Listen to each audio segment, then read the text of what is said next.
Hey everyone, welcome to Believe in Your English. You're better than you think. I'm so glad you're joining us today because we're diving into something super important, believing in yourself and your English skills. We know it can be tough sometimes, feeling like you're not making progress, but I promise you, you're probably much better than you give yourself credit for. Today, we want to help you see that and build up that confidence. It's so interesting because many intermediate learners, especially around the B1, B2 level, often feel like they're not making progress, or even worse, they feel stuck. They have a really solid foundation, but somehow they underestimate themselves. Absolutely. It's a very common experience. People often tell us they feel like they've hit a plateau, even when, from an objective standpoint, they're communicating effectively. It's almost like they have imposter syndrome, where they feel like they're faking it or that their English isn't as good as others perceive it to be. Exactly. They'll overlook how much they've already achieved. They can understand most conversations, read articles, express opinions, but that little voice in their head just says, nope, not good enough. It's tough because they've come so far, but they're focusing on the small gaps rather than the huge leap they've already made. That's right. They tend to compare themselves to native speakers or advanced learners, which can be disheartening. We see it all the time. A learner will successfully hold a conversation, understand a complex sentence, and then immediately dismiss it because they stumbled on one word or made a minor grammatical error.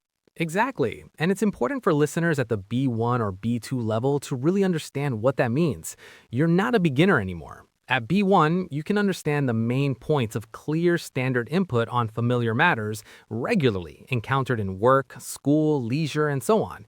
You can deal with most situations likely to arise while traveling in an area where the language is spoken. And at B2, you can understand the main ideas of complex text on both concrete and abstract topics, including technical discussions in your field of specialization.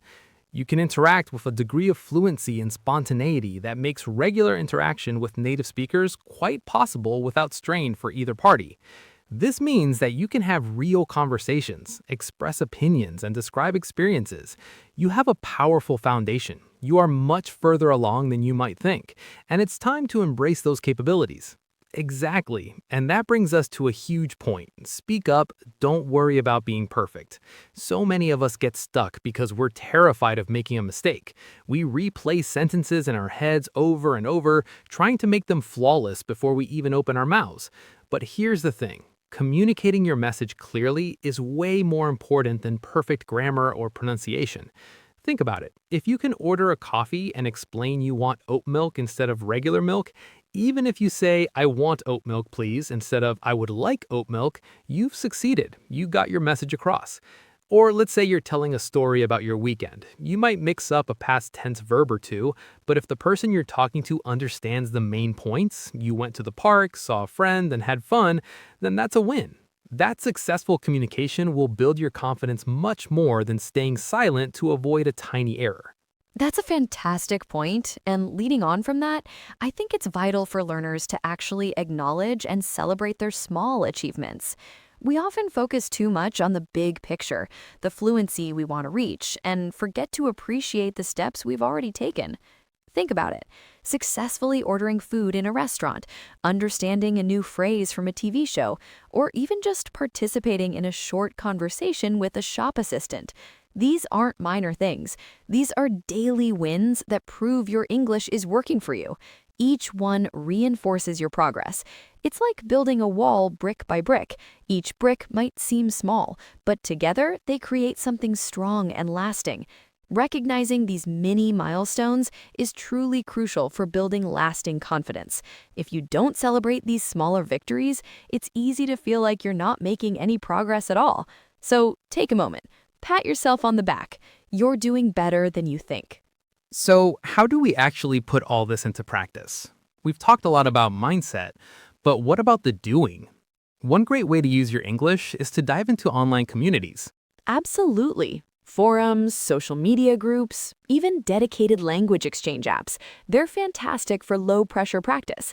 You can type out your thoughts, read what others are saying, and you're often engaging with people who are also learning. Exactly.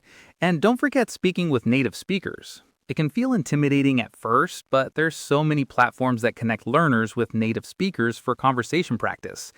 Even just striking up a chat with someone online who shares a hobby can be brilliant. Indeed. And of course, consuming English media. Beyond just passive listening, try to actively engage with it. Watch a TV show and try to summarize an episode afterward, or read a news article and discuss it with a friend. The key is active participation. But what about feedback? That can be a scary word for some people. How do we get it without feeling like we're being judged? That's a crucial point. When seeking feedback, be specific about what you'd like comments on. For example, could you tell me if my pronunciation of these words was clear? Or did I make any obvious grammatical errors in this sentence? This helps to frame the feedback as a learning tool, rather than a critique of your overall ability. That's smart. And if someone offers unsolicited feedback, try to view it as helpful information, not a personal attack. They're usually trying to help you improve, even if their delivery isn't always perfect. The goal is growth, not perfection. And this brings us to taming that inner critic, right? That voice in your head that says, oh, your English isn't good enough, or you made a mistake, everyone noticed. It's so common. When you catch yourself thinking something negative, try to reframe it. Instead of, I always mess up my prepositions, try, okay, prepositions are tricky, but I understood the main idea, and I'll get better with practice. Or if you think, my accent is terrible, flip it to, my accent shows I'm a global speaker, and I'm clearly understood. It's about replacing that negative self-talk with positive affirmations that are true and encouraging. Exactly. And it's so important to remember that you've already come so far. Think about where you started, perhaps with just a few words or phrases.